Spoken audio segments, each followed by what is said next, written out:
پھر اکثر ساڈے مولوی یہودیاں تے عیسائیاں نو کافر کیوں کہتے ہیں؟ قرآن شریف تے انہوں اہل کتاب کہتا ہے. ایک دم میں بھی گھبرا گیا کہ بات تو بڑی نکتہ تو بڑا نکالا ہے. لیکن اللہ تعالیٰ نے میری رہنمائی کی سورت بینہ کی طرف. ہٹمار صاحب آئے, ہاں بھائی ہمارے نبی کا نام کیا ہے؟ کہتا ہے محمد صلی اللہ علیہ وسلم. تو ہٹمار صاحب نے حیران ہو کر کہا کہ بلکہ مار کر کہا, سوٹی مار کے کہ استاد جی پوچھے رہتے ہوں تو کیوں دسیا؟ اس نے کہا کہ جی میرے والد صاحب نے مجھے نصیحت کی تھی کہ نبی پاک صلی اللہ علیہ وسلم کا نام بغیر وضو کے نہیں لینا. میرا وضو نہیں تھا, اب میں ریسرچ میں وضو کر کے آیا ہوں. اب دیکھیے اللہ تعالیٰ نے حالات ایسے پیدا کیے کہ آپ مکے سے نکلیں, اور وہ کیا تھے؟ اللہ تعالیٰ نے ابو لہب کو خاندان کا سربراہ بنوایا اور اس نے قریش کا مطالبہ پورا کر دیا اور آپ کو خاندان بنو ہاشم سے نکال دیا. حالانکہ اس میں کوئی شک نہیں, آپ سب سے سچے, سب سے زیادہ ایماندار اور سب سے زیادہ خوش اخلاق انسان تھے, لیکن میرا اور آپ کا کلمہ محمد امین نہیں.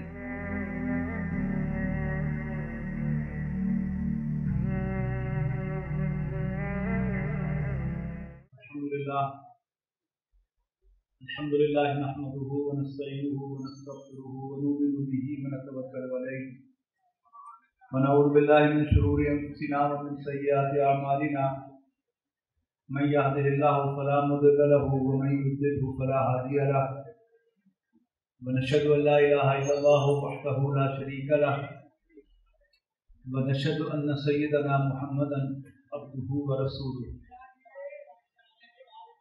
فصلی اللہ علیہ وسلم تسلیما کثیرا کثیرا. اما بعد فاعوذ باللہ من الشیطان الرجیم.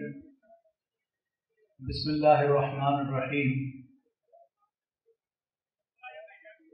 یا ایھا المدثر قم فانذر وربک فکبر. محترم اساتذہ کرام اور عزیز طلباء, نبی اکرم صلی اللہ علیہ وسلم کی سیرت کا بیان ایک مسلمان کے لیے ایمان کو تازہ کرنے والا بھی ہے اور اس کے دل میں نبی اکرم صلی اللہ علیہ وسلم کی محبت کو اور اجاگر کرنے والا بھی ہے. ہمیں یہ بات ذہن میں رکھنی چاہیے کہ اصل ایمان نبی اکرم صلی اللہ علیہ وسلم پر ایمان ہے. باقی ایمانیات بھی ایمان کا حصہ ہیں, لیکن اصل یہی ہے. لیکن ہمارا دشمن جو ہے وہ سازشیں کرتا رہتا ہے اور مختلف ہیل و بہانوں سے نبی اکرم صلی اللہ علیہ وسلم کو ہم سے دور کرنے اور اسلام سے نکالنے کی کوشش کرتا ہے. مثال کے طور پر اپنی درسی کتابوں کو اگر آپ دیکھیں, میرا نواسا پریپ میں تھا, ماشاءاللہ اس نے نویں جماعت پاس کر لی ہے, پرانی بات ہے, اور اس کی نانی میری بیوی اس کو دینیات کے زبانی امتحان کی تیاری کرا رہی, اور میں وضو کر کے نکلا عشاء کی نماز پہ جانے کے لیے, تو چلتے چلتے میرے کانوں میں پڑا ایک سوال, ہمارا عقیدہ کیا ہے؟ جواب تھا اللہ کو ایک ماننا. یہ کان میں بات پڑی, میں سوچتا ہوا مسجد کی طرف گیا, نبی اکرم صلی اللہ علیہ وسلم کہاں چلے گئے؟ جبکہ ہمارا کلمہ تو لا الہ الا اللہ کے ساتھ محمد رسول اللہ بھی ہے صلی اللہ علیہ وسلم, لیکن کتنی صفائی سے ہمارا عقیدہ اللہ کو ایک ماننا ہے, حالانکہ ہمارا عقیدے کے دو حصے ہیں, اللہ کو ایک ماننا اور حضرت محمد مصطفیٰ صلی اللہ علیہ وسلم کو اللہ کا رسول مانا, لا الہ الا اللہ اور محمد رسول اللہ صلی اللہ علیہ وسلم. پھر ہمارے جو دوست مغرب میں رہتے ہیں, ان میں سے ایک صاحب لندن میں, میں ایک دوست کے یہاں درس قرآن دے رہا تھا, گھر کی محفل تھی, اس میں ان کے کچھ اور دوست بھی آ گئے. ان میں ایک چارٹرڈ اکاؤنٹنٹ تھے مرحوم, جو ایک بڑی مسجد کے صدر رہے ہوئے تھے. انہیں درس ختم ہوتے ہی مجھ پر ایک سوال ڈال دیا. سوال کیا نہیں میں کہہ رہا، جان بوجھ کر سوال ڈال دیا کہ ڈاکٹر صاحب ساڈے مولوی یہودیاں تے عیسائیاں نو کافر کیوں کہتے ہیں؟ قرآن شریف تے انہوں اہل کتاب کہتا ہے. ایک دم میں بھی گھبرا گیا کہ ہاں بات تو بڑی نکتہ تو بڑا نکالا ہے. لیکن اللہ تعالیٰ نے میری رہنمائی کی سورۃ بینہ کی طرف، اور میں نے ان سے کہا خان صاحب یہودیوں اور عیسائیوں کو کافر مولوی نہیں کہہ رہا، اللہ رب العالمین خود کہہ رہا ہے کہ ان الذین کفروا من اہل الکتاب والمشرکین، کہ کافر خواہ اہل کتاب میں سے ہوں یا مشرکوں میں سے. اور یہ کامن چیز کیا ہے؟ یہ دونوں اللہ کے رسول صلی اللہ علیہ وسلم کو نہیں مانتے. جبکہ اگر آپ جوئش ویب سائٹ کھولیں اور اس میں ٹائپ کریں جوئش ڈاکٹرنز، یعنی ان کے عقائد کیا ہیں، تو آپ حیران ہوں گے کہ ان کے عقائد میں اللہ پر ایمان جیسے ہم مانتے ہیں، فرشتوں پر ایمان، کتابوں پر ایمان، نبیوں پر ایمان، اور بعث بعد الموت پر ایمان، جنت و دوزخ پر ایمان، یہاں تک کہ تقدیر پر ایمان. تو پھر کیا وہ مسلمان ہو گئے؟ نہیں. مسلمان ہونے کی شرط لازم حضرت محمد مصطفیٰ صلی اللہ علیہ وسلم کو واضح الفاظ میں اللہ کا رسول ماننا. اسی کا تماشا ہے کہ ٹی وی پروگرام میں مسلم مہمانوں کو بلا کر اینکر جو ہے وہ کسی سے کہتا ہے کہ حضور کی صداقت پر ہمارے ناظرین کی رہنمائی کریں.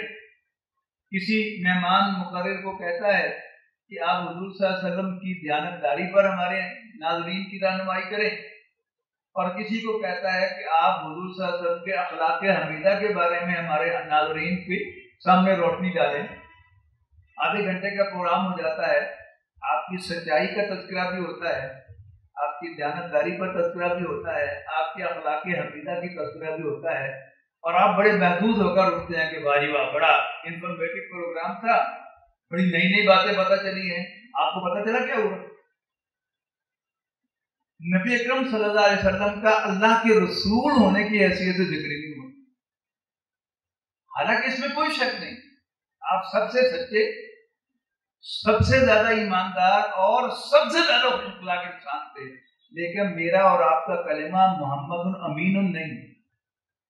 کیا محمد امین ہے اور محمد صادق بھی نہیں، محمد سچے ہیں، محمد الخریق بھی نہیں کہ محمد بڑے خوش اخلاق ہیں.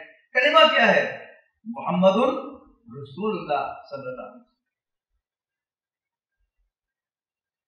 وسلم. تو نبی اکرم صلی اللہ علیہ وسلم کو واضح الفاظ میں اللہ کا رسول مانے بغیر اور آپ کی لائی ہوئی ہدایت کو حرف آخر سمجھے بغیر کوئی شخص دار اسلام میں داخل نہیں. پھر یہیں پر بس نہیں. نبی اکرم صلی اللہ علیہ وسلم نے فرمایا کہ لا یؤمن احدکم حتی اکون احب الیہ من والدہ وولدہ والناس اجمعین. تم میں سے کوئی شخص مومن ہو ہی نہیں سکتا جب تک کہ میں اس کو اس کے باپ، اس کے بیٹے اور تمام انسانوں سے زیادہ محبوب اور پیارا نہ ہو جاؤں. پھر یہ پیارا ہونے کی کیا کیا ڈیفینیشن ہے، اس کا بھی کوئی اینڈ نہیں. نیٹ پر بڑا خوبصورت واقعہ پڑا کہ ایک استاد نے ایک طالب علم سے سوال کیا کہ ہمارے نبی صلی اللہ علیہ وسلم کا نام کیا ہے؟ بچہ جو میں نے پوچھ رہا ہمارے نبی کا نام کیا ہے؟ بچہ چپ. کو مارا سوٹیوں سے، بچہ چپ. پیریڈ ختم ہو گیا، پھر ریسیس ہو گئی. ریسیس میں اس استاد نے جا کر ہیڈ ماسٹر صاحب کو بتایا کہ یہ ایک بچہ ہے، وہ بولتا ہی نہیں، میں اس کو بار بار پوچھتا ہوں، مارا بھی ہے میں نے اس کو. اب جب ریسیس کے بعد پھر اسی استاد کا پیریڈ آیا تو پلاننگ کے تحت اب ہیڈ ماسٹر صاحب بھی ساتھ آئے اور انہوں نے کہا جی وہ بچہ ہے. ہیڈ ماسٹر صاحب آئے، ہاں بھائی ہمارے نبی کا نام کیا ہے؟ کہتا ہے محمد صلی اللہ علیہ وسلم. تو ہیڈ ماسٹر صاحب نے حیران ہو کر کہا کہ بلکہ مار کر کہا، سوٹی مار کے، کہ استاد ہی پوچھے رہتے ہوں تو کیوں دسیا تم؟ اس نے کہا کہ جی میرے والد صاحب نے مجھے نصیحت کی تھی کہ نبی پاک صلی اللہ علیہ وسلم کا نام بغیر وضو کے نہیں لینا. میرا وضو نہیں تھا, اب میں ریسرچ میں وضو کر کے آیا ہوں, اب میں نام لے. تو ہیڈ ماسٹر صاحب جو ہیں وہ اتنے روئے کہ ان کی ہچکی بن گئی کہ ہم ہی بد نصیب ہیں, یہ بچہ کتنا پیار کرتا ہے نبی اکرم صلی اللہ علیہ وسلم. تو نبی اکرم صلی اللہ علیہ وسلم کی محبت, اس کے بغیر ایمان بھی ہمارا نہیں ہوتا. اور نبی اکرم صلی اللہ علیہ وسلم کی محبت کی کیا تقاضے ہیں؟ جس چیز سے آپ پیار کرتے ہیں, میں اونچی ہوا میں نہیں اڑنا چاہتا, آپ کو زمین کی مثال دیتا ہوں. آپ نے کمپیوٹر جب نیا نیا آیا, آپ نے خیر بچپن میں کمپیوٹر دیکھا, میں اپنی مثال دیتا ہوں, ایک بڑی عجیب سی چیز تھی, اور پھر ہم نے اس کو باقاعدہ سیکھا. آپ نے تو بچپن میں ہی چلانا سیکھ لیا نا. اور پھر جب موبائل فون آپ کے ہاتھ میں آیا اور وہ ایک پورا عالم ہے, آپ کو اچھا لگ رہا, آپ اس کو آگے سے آگے ڈھونڈ رہے ہیں. اسی طرح آپ میں سے کوئی شخص کرکٹ کا شوقین ہے تو وہ کرکٹ کے سارے رولز بھی جاننا چاہتا ہے, تو وہ سمجھتا ہے کہ گوگلی کیا ہے, اور یہ فلاں جو کیا ہوتا ہے, اور فلاں کیا ہوتا ہے, ٹھیک ہے نا, وہ سب چیزیں جاننا چاہتا ہے. تو اگر ہمیں واقعی نبی اکرم صلی اللہ علیہ وسلم سے کوئی تعلق اور آپ سے کوئی محبت ہے, اس کا تقاضا کیا ہے کہ ہم نبی اکرم صلی اللہ علیہ وسلم کی زندگی کے ہر پہلو پر غور کریں. آپ کے بچپن پر غور کریں, آپ کی پیدائش پر غور کریں, آپ کی جوانی پر غور کریں, پھر آپ پر, آپ کی شادی پر غور کریں, پھر آپ کی وحی پر غور کریں, پھر آپ کی دعوت پر غور کریں. تو ہر روز جب آپ اس پر غور کریں گے تو آپ کو کوئی نیا نقطہ ملے گا. جو علامہ اقبال نے قرآن مجید کے بارے میں کہا تھا نا کہ مثل حق پنہا ہو ہم پیداش کو, زندہ ہو پائندہ ہو گویاس کو. یہ قرآن مجید بھی اللہ تعالیٰ جس کا یہ کلام ہے اس کی طرح زندہ و جاوید ہے. ہر روز اس کی ایک نئی شان ہوتی ہے, ایسے قرآن مجید کی بھی نئی شان ہے. اسی طرح نبی اکرم صلی اللہ علیہ وسلم کی سیرت کو بھی آپ پڑھیں. اگر آپ اس کو اپنا موضوع بنا لیں, دلچسپی کا موضوع بنا لیں, اور اگر واقعی آپ کو نبی اکرم صلی اللہ علیہ وسلم سے پیار ہو جائے تو پھر مجھے کہنے کی ضرورت نہیں ہے. پھر آپ کا ایک مشن بن جائے گا کہ نبی اکرم صلی اللہ علیہ وسلم کی سیرت پر غور کرنا ہے اور ڈھونڈنا ہے کہ وہ کیا تھے, اور جس سے آپ کو پیار ہوتا ہے آپ غیر ارادی طور پر اس کو فالو کرتے ہیں. یاد کریں کہ آپ میٹرک کا امتحان پاس کر کے یہاں آئے ہیں پنجاب کالج میں. آپ کی زندگی میں آپ کو بہت سے اساتذہ ملے, لیکن کوئی ایک استاد ایسا ہوگا کہ جس سے آپ کو محبت ہوگی, اور نہ چاہتے ہوئے بھی غیر ارادی طور پر آپ نے ان کی کچھ حرکتوں کو اختیار کر لیا کہ وہ استاد جو ہے وہ یوں کر کے چلتے ہیں تو آپ نے بھی اس طرح چلنا شروع کر دیا. اب تو ہینڈ رائٹنگ کا بیڑا غرق کر دیا ہمارے نظام تعلیم نے. جب ہم لوگ پڑھتے تھے تو ہینڈ رائٹنگ پر بڑا زور دیا جاتا تھا, اور اس میں یہ بھی زور دیا جاتا تھا کہ کوئی اردو کا حرف جو ہے وہ شروع کہاں سے کرنا ہے. یعنی کاف ہے نا, تو کاف کو لکھنے کا طریقہ یہ ہے کہ پہلے یوں کر کے یوں ڈالیں, پھر یہ اوپر سے ڈنڈا ڈالیں. اور اگر کوئی طالب علم جو ہے وہ اوپر سے لکھنا شروع کرتا تو یوں کر کے اس کو مار پڑتی تھی کہ یہ غلط طریقہ ہے کاف لکھنے کا. دلچسپ بات کیا ہے کہ ڈاکٹر اشار احمد صاحب رحمہ اللہ تعالی, ان سے میں نے یہ سب کچھ سیکھا جو میں آپ کے سامنے بیان کر رہا ہوں. تو ان سے عربی پڑھی تو وہاں دیکھا کہ وہ کاف الف کاف جو تھا وہ یوں کر کے لکھا کرتے تھے. اب حیران ہوں گے, اب میں بھی جب عربی پڑھاتا ہوں تو میں کاف غیر ارادی طور پر اسی طرح لکھتا ہوں, حالانکہ وہ ٹیکنیکلی غلط ہے, لیکن چونکہ ڈاکٹر صاحب سے پیار ہے, ان سے میں امپریسڈ ہوں. اب اس امپریشن کا نتیجہ کیا ہے کہ ان کا وے آف رائٹنگ جو ہے وہ خود بخود میرے اندر آ گیا. ڈاکٹر سارام کے ساتھیوں میں مجھ سے سینئر ایک ساتھی تھے, مختار صاحب فاروقی صاحب, وہ انجینئر تھے. آپ حیران ہوں گے کہ ان کے بیٹے نہیں ہیں, نہ بھتیجے ہیں نہ بھانجے ہیں, صرف شاگرد ہیں. انہوں نے ڈاکٹر اشار صاحب کا ہینڈ رائٹنگ بھی اڈاپٹ کر لیا تھا. یعنی ڈاکٹر صاحب کے بیٹوں کے ہینڈ رائٹنگ میں تو نظر آتی ہے، ڈاکٹر صاحب کا رنگ نظر آتا ہے، لیکن مختار فاروق صاحب کے اندر بھی رنگ نظر آتا ہے. تو جس شخصیت سے بھی آپ کو پیار ہوگا، جس سے بھی آپ امپریس ہوں گے، آپ لازماً جو ہے اس کے رنگ میں اپنے آپ کو رنگنا پسند کریں گے. نہیں بھی پسند کریں گے تو خود بخود رنگے جائیں گے. اب نبی اکرم صلی اللہ علیہ وسلم کی سیرت، یعنی اگر واقعی ہمیں نبی اکرم صلی اللہ علیہ وسلم سے پیار ہوگا تو ہم نبی اکرم صلی اللہ علیہ وسلم کی زندگی کے ہر پہلو پر پہلے غور کریں گے اور پھر اس کی حکمتیں ڈھونڈیں گے اور پھر چاہیں گے کہ ہم بھی ویسے ہی بن جائیں.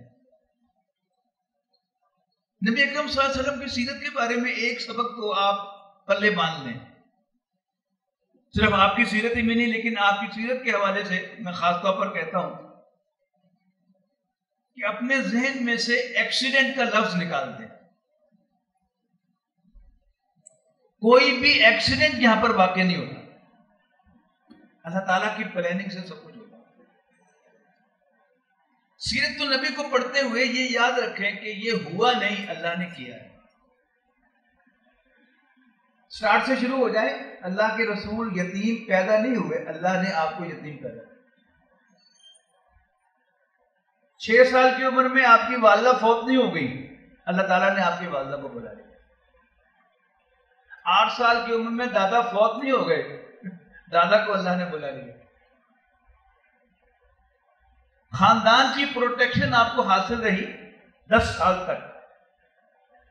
1090 میں ابو طالب جب تک زندہ رہا، 1090 میں ابو طالب کا انتقال ہو گیا. انتقال نہیں ہوا، کام ختم ہو گیا تھا ابو طالب کا، اللہ نے بلا لیا چل پہ واپس. اب اللہ تعالیٰ کیا چاہتا تھا کہ آپ مکے سے نکلیں. اب مکے سے نکلنے کا طریقہ کیا تھا؟ ایک طریقہ تو یہ تھا کہ وہی آتی کہ مکے سے نکل جاؤ، لیکن اللہ تعالیٰ نے حالات ایسے پیدا کیے کہ آپ مکے سے نکلیں. اور وہ کیا تھا؟ اللہ تعالیٰ نے ابو لہب کو خاندان کا سربراہ بنوایا اور اس نے قریش کا مطالبہ پورا کر دیا اور آپ کو خاندان بنو ہاشم سے نکال دیا. اب آپ مکے میں نہیں رہ سکتے تھے، اس لیے کہ مکہ ایک قبیلے کا شہر تھا. اس میں یا کوئی کرشی رہ سکتا تھا یا کرشی کا غلام یا عبد. اب خاندان بنو ہاشم سے نکلے تو آپ قبیلہ قریش سے آؤٹ ہو گئے. تو طائف گئے آپ پناہ لینے کے لیے. وہاں سے کیا ہوا؟ کچھ لوگوں کا خیال ہے دعوت دینے کے لیے گئے تھے، کچھ کا خیال ہے کہ پناہ لینے کے لیے گئے تھے. وہاں جو کچھ ہوا آپ کو معلوم ہے. واپس آئے، پھر ایک مشرک کی پناہ لے کر مکے میں داخل ہوئے اور اس کے بعد پھر اللہ تعالیٰ نے بلایا. معراج ہوئی. معراج پر بھی غور کریں. معراج کیا تھی؟ یعنی میرے خیال کے مطابق اگر اللہ تعالیٰ مجھ سے مشورہ کرتا تو میں مشورہ دیتا کہ جی پہلی وہی ایک بہت بڑا ایونٹ تھا کہ فرشتے قطار اندر قطار بیٹھے ہوئے ہوتے، پنڈال سجا ہوا ہوتا، نام پکارا جاتا محمد بن عبداللہ بن عبد المطلب، اور نبی صلی اللہ علیہ وسلم تالیوں کی گونج میں اسٹیج پر تشریف لاتے، آپ کو پہلی وہی پیش کی جاتی. دیکھیے اللہ تعالیٰ اپنے کام کرنے خوب جانتا ہے، مجھ ناچیز سے اس کو مشورہ کرنے کی ضرورت ہے. لیکن سوال تو پھر یہی اب کیوں بلایا؟ بہت سی وجوہات ہو سکتی ہیں، لیکن غور کیا میں نے تو میری سمجھ میں کیا ہے. آپ غور کریں گے تو آپ کو اور بہت سے پہلو سمجھ میں آئیں گے. یہ غور کرنے کی چیز ہے، سیرت پڑھنے کی چیز ہے، غور و فکر کرنے کی چیز ہے. میری سمجھ میں کیا آیا کہ نبی اکرم صلی اللہ علیہ وسلم کے آنسو پوچھنے کے لیے اللہ نے بلایا. کیونکہ طائف میں تشدد ہوا، آپ پر غشی طاری ہوئی، آپ کی زبان پر شکوہ آیا تو اللہ نے بلایا. اور جیسے کوئی بچہ باہر سے پٹ کر آئے روتا ہوا اور اس کی ماں یوں ہاتھ پھیلا کر کہہ دے میرا چاند، تو بچے کے آنسو یہاں رک جاتے ہیں. تو اللہ تعالیٰ نے نبی اکرم صلی اللہ علیہ وسلم کو یقین دہانی کروائی کہ میں تیرے ساتھ ہوں. اور آتے ہی 5ویں مہینے میں کیا ہوا؟ مدینے کی کھڑکی کھل گئی.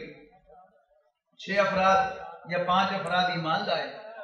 اگلے سال 10 12 آئے، پھر 75 آئے اور ایک پیشکش لے کے آئے کہ اللہ کے رسول آپ کے خاندان والوں نے آپ کو نکال دیا ہے، آپ ہمارے پاس تشریف لے آئیں، ہم اسی طرح آپ کی حفاظت کریں گے جیسے اپنے خاندان میں پیدا ہونے والے بچوں کی حفاظت. آپ موو ہو گئے اور 7.5 سال کے بعد مکہ فتح ہو گیا. تو نبی اکرم صلی اللہ علیہ وسلم کی سیرت میں یعنی اگر 10 سال بھی ابو طالب اور زندہ رہتا تو سٹیٹس کو مینٹین ہوتا کہ نہیں؟ وہی کچھ ہوتا. اب اللہ تعالیٰ چاہتا تھا کہ آپ کو مکے سے باہر نکالے، کیسے نکلوایا؟ ابو لہب کے ہاتھوں نکلوایا. پھر طائف میں آپ کو کچھ نہیں دیا، اللہ تعالیٰ نے آپ کے لیے مدینہ تیار کیا ہوا جو آپ کے وہم و گمان میں بھی نہیں تھی. اور وہاں گئے اور ساری فتح کا جو راستہ تھا اللہ تعالیٰ نے ہموار کر دیا اور آپ کو فتح یاب کر کے مکہ میں داخل کر دیا. تو ایک ایک کام. پھر نبی اکرم صلی اللہ علیہ وسلم کی سیرت کا ایک خاص پہلو ہے جس کو ہم یا عام آدمی سمجھے گا کہ وہ کیا تھا؟ وہ تھا کہ نبی اکرم صلی اللہ علیہ وسلم کی بیوی آپ سے 15 سال بڑی تھی. حضرت خدیجہ کی عمر 40 سال تھی، آپ کی عمر 25 سال.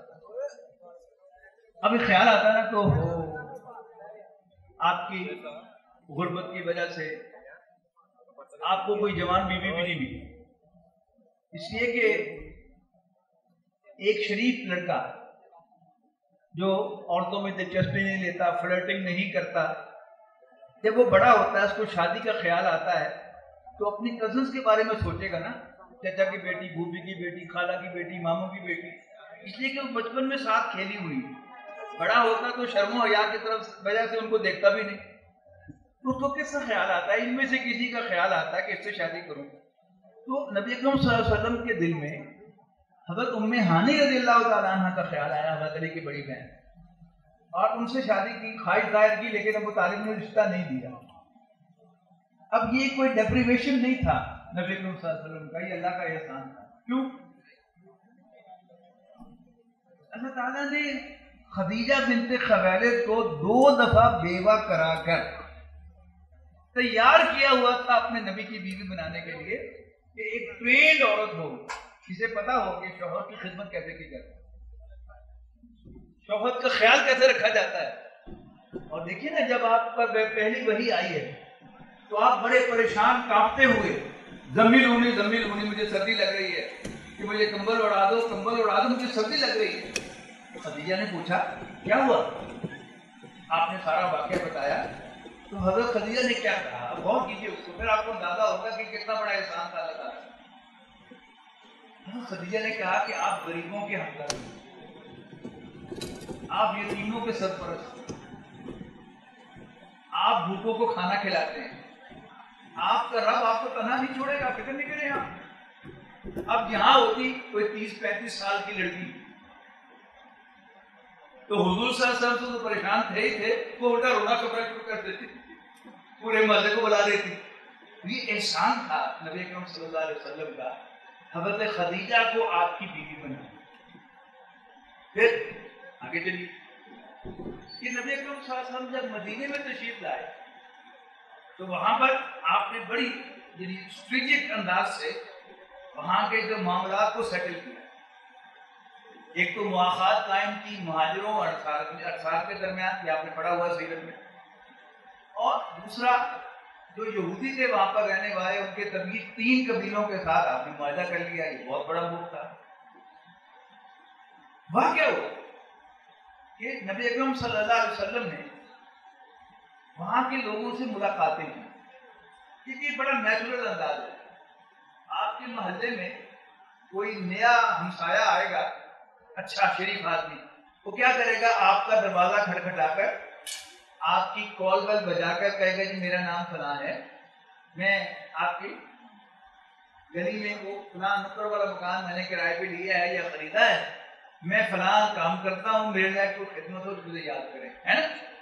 تو نبی اکرم صلی اللہ علیہ وسلم نے مختلف قبائل کے جو بڑے لوگ تھے ان سے ملاقاتیں کی اور تعارف حاصل کیا پہلے، اور پتہ چلا کہ یہ چند قبیلے جو یہاں رہتے ہیں آپس میں لڑتے ہیں.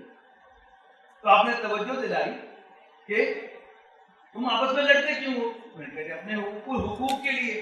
تو آپ نے کہا کہ تم ایسا نہیں کر سکتے کہ جو بھی تمہارے معاملات ہیں ان کو ٹیبل پر بیٹھ کر پولیٹیکلی طے کیا کرو بجائے ملٹری آپشن تلاش کرنے کا. تو انہوں نے کہا کہ اگر پھر بھی کوئی حق نہ دے تو پھر تو لڑنا ہی پڑتا ہے. تو آپ نے کہا تم میں کوئی ایسا آدمی نہیں ہے جس پر تمہارا سب کا اعتماد ہو کہ تو پھر اس سے فیصلہ کروا لو. تو یہاں یہودیوں کی سب سے بڑی غلطی ہو گئی کہ انہوں نے کہا کہ پھر ہمیں آپ ہی پر اعتماد ہے، لہٰذا نبی کریم صلی اللہ علیہ وسلم وہاں پر کانسٹیٹیوشنل صدر بن گئے. یہ کیا تھی اللہ تعالیٰ کی اسٹریٹجی. اور پھر آپ دیکھیے گا یہی جو حضور صلی اللہ علیہ وسلم کو مقام حاصل ہوا، ان تینوں یہودیوں کے قبیلیوں کو، دو کو نکالنے اور ایک کو وہاں پر ختم کرنے میں نبی صلی اللہ علیہ وسلم کا کردار ہے. اس کے بعد کیا ہوا کہ نبی اکرم صلی اللہ علیہ وسلم نے، یعنی اگر ہم مشن کو دیکھیں کٹ شارٹ کرتے ہوئے، اگر ہم اس پر غور کریں کہ نبی اکرم صلی اللہ علیہ وسلم کیا کرنے آئے، تو آپ حیران ہوں گے یہ دیکھ کر کہ عام طور پر ہمارے ذہن میں یہ آتا ہے کہ نیک کام کرنے کی تلقین کی ہے. بلا شبہ آپ نے نیک کاموں کی تلقین بھی کی، لیکن قرآن مجید میں آپ کے بھیجے جانے کا مقصد کیا ہے؟ اللہ تعالیٰ کی بڑائی کو قائم کرنا. تمام نبیوں کے بیان میں سورۃ حدید میں کہا گیا کہ لقد ارسلنا رسلنا بالبینات وانزلنا معهم الکتاب والمیزان لیقوم الناس بالقسط، کہ ہم نے رسولوں کو بھیجا معجزات دے کر، ان کے ساتھ کتابیں بھی نازل کی اور ایک میزان عدل بھی نازل کی، تاکہ لوگ عدل پر قائم ہو جائے. اور سارے ہی پیغمبروں نے عدل کی تلقین کی، بھائی زیادتی نہ کیا کرو، ایک دوسرے کا حق نہ مارا کرو اور سب کو حق ادا کیا کرو. لیکن حضرت موسیٰ علیہ السلام سے ایک تبدیلی آئی. اللہ تعالیٰ نے شریعت عطا کی اور کہا کہ اب اس شریعت کو امپلیمنٹ کرو، نافذ کرو اپنے ہوم لینڈ میں. بنی اسرائیل کا ہوم لینڈ کیا تھا؟ اسرائیل، فلسطین. اس کو فتح کرو اور وہاں پر یہ تورات جو ہے وہ قائم کرو. لیکن قوم نے لڑنے سے انکار کر دیا، لہذا کام نہیں رہ گیا. اس کے بعد حضرت موسیٰ علیہ السلام کے جو جانشین تھے یوشع ابن نون، ان کی قیادت میں قوم نے جہاد کیا، فلسطین کو فتح کیا اور تورات کے احکام کو نافذ کیا. نبی اکرم صلی اللہ علیہ وسلم کو ابتدا ہی میں اس سے بڑا حکم دیا. سورہ مدثر میں یا ایھا المدثر، اے کمبل میں لپٹ کر بیٹھنے والے، یہ غور و فکر کا ایک مخصوص انداز ہے. علامہ اقبال کی ایک تصویر ہوا کرتی تھی، پہلے وہی ایک تصویر ہوا کرتی تھی ہر جگہ.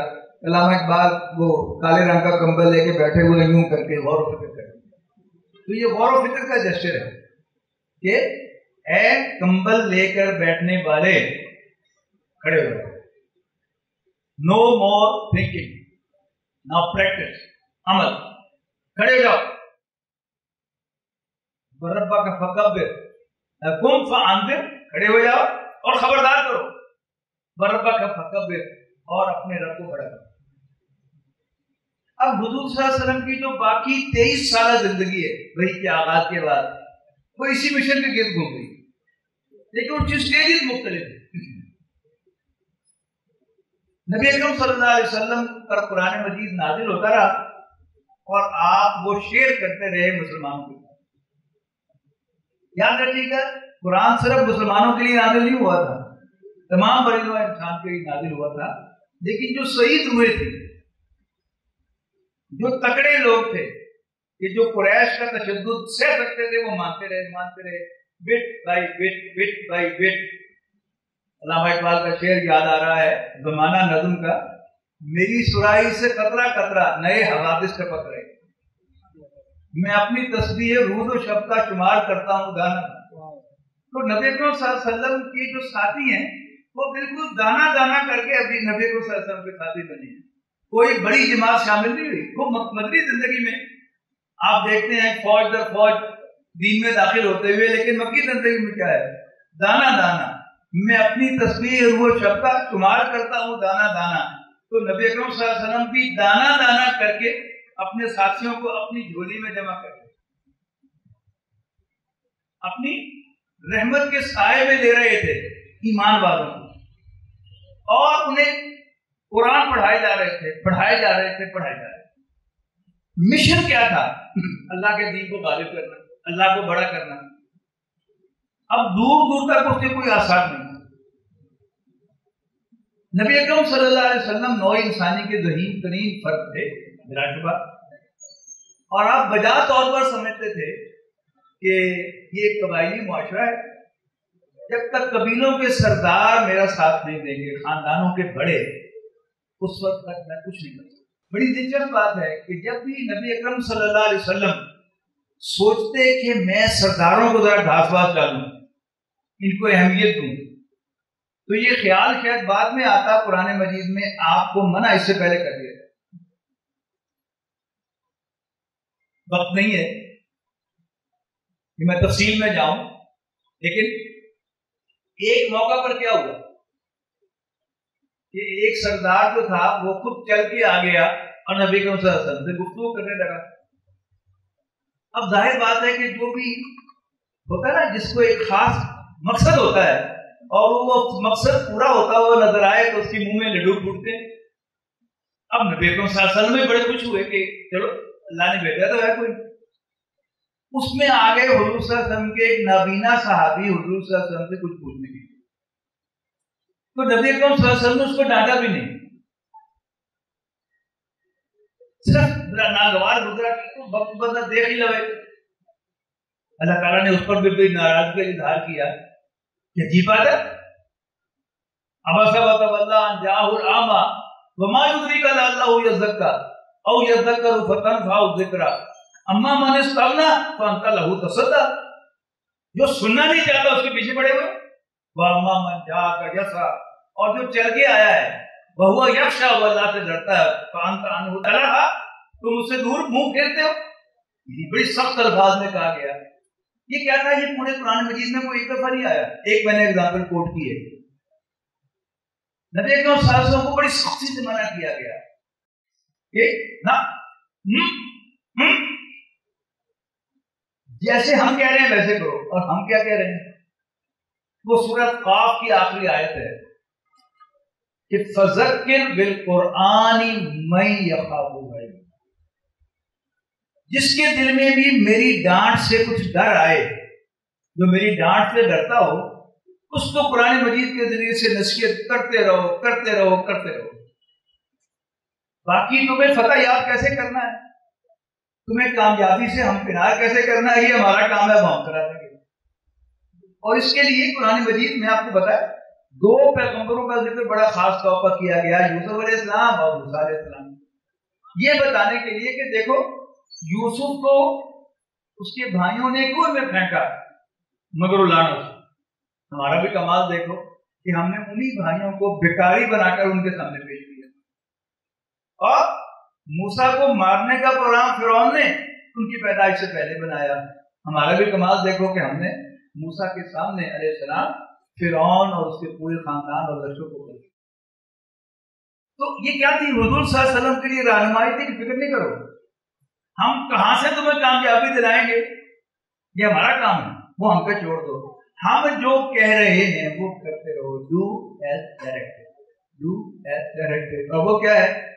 اس قرآن کے ذریعے سے ہر اس شخص کو نصیحت کرتے رہو جو میری ڈانٹ سے ڈرتا ہے۔ اب کرتے رہے کرتے رہے کرتے رہے۔ اللہ تعالیٰ نے خود ہی نبی اکرم صلی اللہ علیہ وسلم کو چلاتے ہوئے ایک بند گلی میں لے گیا، اور وہ بند گلی کیا تھی کہ ابو طالب فوت ہو گیا، اللہ تعالیٰ نے بلا لیا اور ابو لہب کو خاندان کا سربراہ بنایا، اس نے خاندان سے نکال دیا، بند گلی میں آ کے نا۔ پھر طائف گئے، وہاں سے بھی کیا ہوا؟ اس سے بند گلی تھی، اندھیری گلی تھی، واپس آئے، میں بیان کر چکا ہوں کہ پھر آپ کے لیے وہ مدینے کا دروازہ کھلا۔ تو یہ کیا تھا؟ یہ اللہ تعالیٰ کی اسٹریٹجی تھی، مشن آپ کا ایک، یعنی راستہ نکالنا، یہ اللہ کا کام ہے۔ آج میرے اور آپ کے کرنے کا کام کیا ہے؟ یعنی اگر ہمارے دل میں کوئی جذبہ پیدا ہو کہ ہم نے نبی اکرم صلی اللہ علیہ وسلم کی سنت کو اختیار کرنا، انفارچونیٹلی جب سنت کا ذکر آتا ہے تو ہمارے ذہن میں نماز کی سنتیں آ جاتی ہیں، وضو کی سنتیں آ جاتی ہیں، مسواک کی سنت، یہ سب سنتیں ہیں، لیکن ایک سنت جو ہے وہ کیا ہے؟ اللہ کے دین کو سر بلند کرنے کے لیے جدوجہد کرنا، اور اس کا آغاز کہاں سے کرنا؟ قرآن مجید کا پڑھنا اور پڑھنا۔ آپ کے نصاب میں قرآن مجید شامل ہو گیا، آپ سمجھتے ہوں گے کہ یہ ایک نیا مضمون شامل ہو گیا، نواں پارٹ تھا، پہلے فزکس، کیمسٹری، بایولوجی، انگریزی یہ تھوڑے تھے، کوئی اب یہ قرآن بھی آ گیا. میں تو کہتا ہوں سیرت بھی شامل ہونی چاہیے. اور یہ سیرت جو پڑھیں یا قرآن جو پڑھیں اس کو اللہ تعالیٰ کی نعمت سمجھے اور اس کو سمجھنے کی کوشش کریں, اور خاص طور پر اس کو نبی اکرم صلی اللہ علیہ وسلم کی سیرت کے ساتھ کو ریلیٹ کریں. یعنی عام طور پر ہم قرآن مجید کا جو مدنی حصہ ہے اس کو تو سمجھتے ہیں کہ یہ سیرت کا بیان ہے. مثلا آپ کو یاد ہے, اگر میں پوچھوں آپ سے کہ غزوہ بدر کا تذکرہ کس صورت میں, ماشاءاللہ سورۃ انفال میں. سورۃ احد کا تذکرہ کس صورت میں, سورۃ آل عمران میں. پھر تیسری بڑی جنگ کون سی ہے, سورۃ احزاب, اس کا ذکر سورۃ احزاب میں. اور صلح حدیبیہ کا ذکر کس صورت میں, سورہ فتح میں. تو یہ تو سیرت کے پر مبنی ہے مدنی قرآن باقاعدہ واقعات کے لحاظ سے. لیکن میں جو عرض کر رہا ہوں کہ مکی قرآن جو ہے, جو 2/3 حصہ ہے قرآن مجید کا, وہ بھی اصل میں سیرت ہے. کہ نبی اکرم صلی اللہ علیہ وسلم کو بتایا گیا ہے کہ تم نے کرنا کیا, تم نے قرآن پڑھ پڑھ کے سناتے رہنا, اور مشکلات آئیں تو مجھ پر بھروسہ کرنا. اور بڑے عجیب عجیب طریقے سے قرآن مجید کا اپنا ایک انداز ہے کہ میں مثال دیتا ہوں کہ نبی اکرم صلی اللہ علیہ وسلم کے فرمودات جو ہیں وہ زیادہ واضح اور ہمارے لیول کے ہیں. مثلا آپ فرماتے ہیں کہ آیت المنافق کی سلاسل, منافق کی 3 نشانیاں ہیں. بات کرے تو جھوٹ بولے, وعدہ کرے تو وعدہ خلافی کرے, اور امانت رکھوائی جائے تو خیانت کرے. اور ایک اور حدیث میں کہ غصہ آ جائے تو پھٹ پڑے تو گالی گلوچ کو کرے. قرآن مجید میں یہ انداز نہیں ہے. قرآن مجید میں سورہ بقرہ, سورہ آل عمران, سورہ نساء, سورۃ مائدہ, سورۃ منافقون, سورۃ حدید اور سورۃ احزاب کون سی مکی مدنی سورت ہے جس میں نفاق کا ذکر نہیں. لیکن یہ قرآن مجید کا انداز نہیں کہ وہ نمبر گن کر بتائے, نمبر 1, نمبر 2, نمبر 3, نمبر 4. قرآن مجید میں عام طور پر جو منافق کی نشانیاں ہیں عبداللہ ابن ابی کے اقوال میں بیان کی گئی اور منافقوں کی حرکتوں میں بیان کی گئی ہیں. مثال کے طور پر غزوہ احزاب میں کیا ہوا کہ 10,000 کا لشکر نے مدینے کا گھیراؤ کر لیا. اتنی آبادی بھی نہیں تھی مدینے کی, اور مسلمان بالکل اس میں گھر کر رہ گئے. تو قرآن مجید نے اس پر کیا تبصرہ کیا کہ جب حالات سخت ہوئے تو منافقوں کی زبان پر آیا ما وعد اللہ ورسولہ الا غرورا, کوئی اللہ اور اس کے رسول نے تو ہمیں دھوکا دیا. ہمیں کہا گیا تھا کہ کیسر و کسریٰ کی سلطنت تمہارے پاؤں تلے آئے گی, اور ادھر آئے مدینہ بھی ہمارے پاؤں سے نکل رہا ہے, پاؤں تلے سے نکل رہا ہے, پھسک رہا ہے. این اسی موقع پر ایمان والوں کی زبان پر کیا آیا, ھذا ما وعد اللہ ورسولہ وصدق اللہ ورسولہ, کوئی یہ اللہ اور اس کے رسول نے اسی کا تو وعدہ کیا تھا, اور اللہ نے سچا تھا, اللہ کا رسول بھی سچا. یعنی سیم سچویشن میں جو اندر انسان کا مائنڈ ہے, اندر ایمان ہوگا تو اس کا اظہار اور طریقے سے ہوگا, اور اندر منافقت ہوگی تو اظہار اور طریقے سے ہوگا. پھر ایک آرگنائزیشن کے اندر عبداللہ ابن ابی, غزوہ احد میں کیا ہوا کہ جب خبر ملی کہ 3,000 کا لشکر آ رہا ہے, آپ نے مشورہ فرمایا. کوئنسیڈنٹلی عبداللہ ابن ابی کی رائے اور نبی صلی اللہ علیہ وسلم کی رائے ایک ہو گئی کہ ہمیں اندر رہ کر دفاع کرنا چاہیے. لیکن صحابہ کرام نے بہت جوش و خروش کا مظاہرہ کیا تو حضور صلی اللہ علیہ وسلم نے اپنی رائے قربان کرتے ہوئے باہر جا کر لڑنے کا فیصلہ کر دیا. اس پر عبداللہ ابن ابی نے بکواس کی, تو جی بارہ اٹھ کے آ جانے پتا تھا وہ ہے کوئی نہیں, اسی تو مرنا سے تیار نہیں, خودکشی کرنے کو, اور 300 بندوں کو لے کر وہ نکل گیا. اچھا غور کیجیے گا کہ قرآن مجید اور سیرت کو پڑھنے کا ایک خاص طریقہ میں آپ کو بتا رہا ہوں. ایک آسپیکٹ کا یہی وہ طریقہ نہیں ہے کہ آپ جو بھی واقعہ پڑھ رہے ہوں آپ اس سچویشن میں اپنے آپ کو لے جائیں اور وہاں سوچیں کہ پھر آپ کا ریئیکشن کیا ہوگا, تو آپ کو قرآن سمجھ میں آئے گا. یعنی اگر ایک آرگنائزیشن کے اندر آپ ہیں, آپ نے کوئی رائے دی, لیکن جو صدر مجلس ہے اس نے آپ کی رائے نہیں مانی, اور آپ مخلص آدمی نہیں ہیں, اپنے ڈھونس جمانا چاہتے ہیں, تو آپ اپنی اس کا امیر کا حکم نہیں مانیں گے اور آپ دعا کریں گے کہ اللہ کرے فیل ہوئے تو پھر اگلی باری میں دساں کیوں نہیں لے لے جس وقت بالکل یہی ہوا کہ نبی اکرم صلی اللہ علیہ وسلم احد میں تشریف لے گئے اور واقعہ آپ کو معلوم ہے 70 صحابہ شہید ہو گئے، خود نبی اکرم صلی اللہ علیہ وسلم زخمی ہوئے، آپ کے دندان مبارک شہید ہوئے، آپ کی رخسار کی ہڈی کا فریکچر ہوا، کیا کچھ ہوا۔ اب واپس آئے تو عبداللہ ابن ابی ہم ٹھوک کر آیا میدان میں کہ اب ونس فار آل یہ بات طے ہو جانی چاہیے کہ اللہ کے رسول من مانیاں ہی کرتے رہیں گے یا فیصلوں میں ہمارا بھی اپنا دخل ہوگا، حل لنا من الامر من شیء۔ اب جب میں یہ حرکت کروں گا کسی بھی انجمن میں، کسی بھی تحریک میں، اور پھر اگلے دن جب میں قرآن مجید پڑھوں گا تو پھر مجھے پتہ چلے گا میں تو منافق ہو گیا، جیسے حضرت حمزہ نے کہا تھا نافق حنظلہ نافق حنظلہ، یعنی سائنس اینڈ سمپٹمز، بیماری کیا ہوتی ہے کیسے پتہ چلتی ہے؟ کسی کے ماتھے پہ لکھا نہیں آتا اس کو ٹی بی ہے یا کینسر ہے، ہاں علامات ہوتی ہیں جو پائی جاتی ہیں تو انسان کو تشویش ہوتی ہے، کوئی مجھے کھانسی آ رہی کافی دیر سے، ٹی بی تو نہیں ہوگی۔ تو قرآن مجید میں جب حرکت پڑے گا عبداللہ ابن ابی کی یا منافقوں کی تو پھر انسان کو فوراً دھڑکے گا اس کا ماتھا کہیں میں منافق تو نہیں ہو گیا۔ تو قرآن مجید کو اور سیرت النبی کو آپ اس طرح پڑھیں تو آپ کو اور لطف آئے گا قرآن مجید پڑھنے کا بھی اور سیرت النبی پڑھنے کا بھی۔ تو نبی اکرم صلی اللہ علیہ وسلم کو ایک مشن سونپا گیا کہ آپ نے اللہ کے جھنڈے کو سب بلند کرنا، اور اس کے لیے آپ کے ذہن میں بھی ایک اسٹریٹجی تھی، لیکن اللہ تعالیٰ نے کہا کہ نہیں جیسے میں کہہ رہا ہوں ویسے کرو، آپ کرتے رہے۔ تو آپ نے مکہ مکرمہ میں 13 سالوں کے اندر اس کو بلو کر مکے کے معاشرے کو اس میں سے مکھن نکال دیا۔ وہ مکھن کیا تھا؟ وہ مہاجرین تھے 100 کے قریب، 100 سے کچھ کم یا 100 سے کچھ زیادہ جو ایمان لائے 13 سال کے اندر، لیکن وہ ایک ایک آدمی 1,000 کے برابر تھا، آپ انہیں لے کر آ گئے۔ اور آپ کی اصل طاقت جو ہے وہ دنیا میں وہی تھی، آپ کے وہ جان نثار ساتھی کہ حضرت موسیٰ علیہ السلام کے ساتھیوں نے لڑنے سے انکار کیا لیکن حضور صلی اللہ علیہ وسلم کے ساتھی جان نثار ثابت ہوئے۔ جہاں آپ کا پسینہ گہرا ہو خون کا آ گیا تو کیا ہوا؟ صرف 7.5 سال کے اندر۔ تو یہ کیسے ہوا؟ اشارہ میں نے کیا ہے، آپ خود غور کریں گے، سیرت النبی کو محبت کے ساتھ پڑھیں گے۔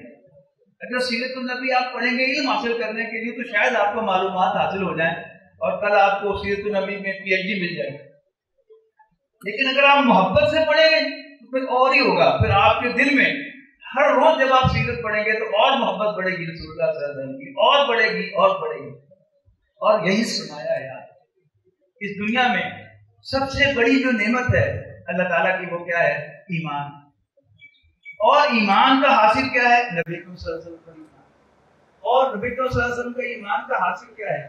آپ کا مشن اس کو پہچاننا اور اس کے لیے اپنا تن من دھن نچھاور کرنا۔ تو اس کا مطلب کیا ہے کہ سیرت پڑھنے کا مقصد حاصل ہوتا ہے۔ اور اگر ہمیں سیرت پڑھا کر ہمارے اندر جذبہ پیدا نہ ہو کہ ہم بھی اس شمع کے گرد مر کر جان کی قربانی دیں تو پھر سیرت پڑھنے کا آپ کو دنیا میں فائدہ ہو جائے، شاید آپ کو پی ایچ ڈی مل جائے، آپ کو سیرت چیئر مل جائے، آپ کو کوئی اور امتیاز مل جائے، بڑا ایوارڈ مل جائے، امتیاز نشان امتیاز مل جائے، لیکن آپ کے دل میں کوئی تبدیلی نہیں آئے گی۔ اللہ تعالیٰ سے دعا ہے کہ اللہ تعالیٰ ہمیں سیرت النبی کو صحیح معنوں میں سمجھنے اور پھر اسے اپنے لیے بشر راہ بنانے کی توفیق عطا فرمائے۔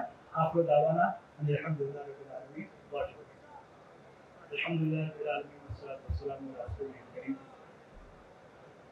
یا اللہ ہمارے گناہوں کو معاف فرما، یا اللہ ہمیں نبی کریم صلی اللہ علیہ وسلم سے محبت عطا فرما، یا اللہ ہمیں سیرت النبی اور قرآن مجید کا دل و جان سے مطالعہ کرنے کی توفیق عطا فرما۔ یا اللہ ان دونوں کو ہمارے دلوں میں اتار دے، ہمارے سیرت و کردار کا حصہ بنا دے، اور ہمیں دنیا میں بھی کامیاب کر دے اور آخرت میں بھی کامیاب کر دے۔ صلی اللہ تعالیٰ علیہ وسلم محمد